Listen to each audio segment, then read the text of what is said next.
Hello students, ये आपका part third video इस चैप्टर का। पार्ट थर्ड वीडियो में हम लोग चैप्टर पढ़ रहे हैं अवकल समीकरण, डिफरेंशियल इक्वेशन। और आज का हमारा टॉपिक है अवकल समीकरण का हल, यानी सॉल्यूशन ऑफ डिफरेंशियल इक्वेशन। अच्छा, ऐसे अगर कोई समीकरण होता है तो उसके हल होते हैं। तो यह आपका एक समीकरण ही है, अवकल समीकरण भी एक प्रकार का समीकरण ही है, तो इसके भी हल होंगे। और वो हल क्या होते हैं उसको देखते हैं। चलिए तो देखते हैं सॉल्यूशन ऑफ डिफरेंशियल इक्वेशन होता क्या है। किसी अवकल समीकरण का हल उस समीकरण में विद्यमान चरों के बीच का वह संबंध है जो अवकलज से मुक्त हो, यानी कि वो उसमें कोई अवकलज नहीं होना चाहिए तथा उस अवकल समीकरण को संतुष्ट करे। वह अवकलज से मुक्त होना चाहिए और उस अवकल समीकरण को संतुष्ट करना चाहिए। वही क्या कहलाएगा? उस अवकल समीकरण का हल कहलाएगा। जैसे मान लो मैं यहाँ पर dy/dx बराबर में मैं यहाँ लिख देता हूं, sin x मैं यहाँ पे लिख देता हूं। तो अब अगर इसके हल की बात करूंगा तो मैं यहाँ y बराबर में माइनस कॉस एक्स लिख देता हूं, y बराबर में माइनस कॉस एक्स लिख देता हूं, या y बराबर में माइनस कॉस एक्स प्लस कोई कांस्टेंट ले सकता हूं, कोई भी कांस्टेंट के कोई भी ले सकता हूं। y बराबर माइनस कॉस एक्स प्लस 2 ले लूं, 3 ले लूं, कोई भी कांस्टेंट ले सकता हूं। तो इन सब को अगर हम लोग डिफरेंशिएट करके देखें तो यही आएगा, यही हमारा समीकरण प्राप्त होगा। यानी कि इस अवकल समीकरण का यह भी हल है, यह भी है, यह भी है। यानी यहां से हमें यह पता चला है कि किसी अवकल समीकरण के एक से अधिक हल हो सकते हैं, और जो इसका हल होगा वह इसका समाकल कहलाता है ना, इसका समाकल कहलाता है। देखिए, जो अवकल समीकरण का हल होगा वह उसका समाकल भी कहलाता है, समझ रहे ना, वह उसका समाकल भी कहलाता है। देख लो, अगर हम साइन का इंटीग्रेशन कर दें, तो माइनस कॉस एक्स आएगा ना, और प्लस में कांस्टेंट आएगा। तो यह भी इसका समाकल हो सकता है, यह भी हो सकता है, यह भी हो सकता है। ठीक है, तो यहां से हमें ये पता चल रहा है कि किसी अवकल समीकरण के एक से अधिक हल हो सकते हैं, अनगिनत हल हो सकते हैं।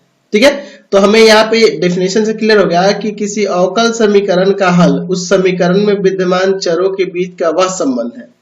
अच्छा, एक्स वाई इसमें चर देख रहे हैं ना, इनके बीच का वह संबंध हो रहा है जो अवकलज से मुक्त हो। देख लो, इसमें कोई अवकलज नहीं है, यहाँ भी नहीं है, यहाँ भी नहीं है, और जो अवकल समीकरण को संतुष्ट करे, जो इस अवकल समीकरण को संतुष्ट करे। ये सारे अवकल समीकरण को संतुष्ट कर रहे हैं, यानी कि यह सभी जो है इस अवकल समीकरण के हल हो सकते हैं। और जो अवकल समीकरण का हल होता है उसे हम लोग समाकल भी कह सकते हैं। देख लो, अगर मैं इसका इंटीग्रेशन करूं, यही सब आएगा ना। अरे कोई भी कांस्टेंट हम लोग ले सकते हैं, उससे कोई फर्क थोड़ा पड़ता है जी, प्लस में नहीं भी लेंगे तो कोई दिक्कत नहीं, सारे तो इसके हल कहलाएंगे। चलिए अब हम लोग बात करते हैं अवकल समीकरण का व्यापक हल, general solution of differential equation. किसी अवकल समीकरण का वैसा हल जिसमें सभी हल समावेशित हो, यानी कि सारे के सारे हल उसमें समावेशित हो, उसे हम लोग उस अवकल समीकरण का व्यापक हल कहते हैं। जैसे मान लो मैंने अभी लिखा था dy/dx बराबर में sin x। ठीक है, अगर मैं यहाँ पे लिख दूं y बराबर माइनस का cos x और प्लस में c, तो यह जो होगा इस अवकल समीकरण का व्यापक हल कहलाएगा ना। ये इस अवकल समीकरण का व्यापक हल कहलाएगा, क्योंकि ये कांस्टेंट कुछ भी हो सकता है। ये कांस्टेंट आप कोई भी यहाँ कांस्टेंट आप स्वतंत्र रूप से रख सकते हैं। तो यानी इसमें सारे हल समावेशित है। यहाँ आप y बराबर में माइनस का cos x लिख सकते हैं, y बराबर में माइनस का cos x प्लस 3 लिख सकते हैं, कोई भी यहाँ पे कांस्टेंट ले सकते हैं। y बराबर में माइनस cos x प्लस √2 लिख सकते हैं, कोई भी कांस्टेंट लिख सकते हैं। तो इसमें टोटल जितने भी हल होंगे इसके सारे समावेशित हो गए हैं। दैट मीन्स यह जो है अवकल समीकरण का व्यापक हल कहलाएगा। ठीक है, यह इस समीकरण को संतुष्ट करेगा, इसलिए यह क्या होगा आपका इसका व्यापक हल कहलाएगा, है ना। आप इसको डिफरेंशिएट करोगे तो फिर यही ना आ जाएगा, या इसी को आप इंटीग्रेट करोगे तो ये आ जाएगा, इसका इंटीग्रेट करोगे तो ये आ जाएगा। इसलिए ना मैंने बोला कि जो हल होता है वह समाकल होता है अवकल समीकरण के। ये इसका समाकल ही है, देख रहे हैं ना, इसका इंटीग्रेशन करेंगे तो यही आएगा। तो यहां से आपको क्लियर हो गया कि अवकल समीकरण का व्यापक हल क्या होता है। वो हल, अवकल समीकरण का वो हल जिसमें सारे हल समावेशित हो, वह अवकल समीकरण का व्यापक हल कहलाएगा। चलिए एक और एग्जांपल लेके देखिए, मैं यहाँ पे dy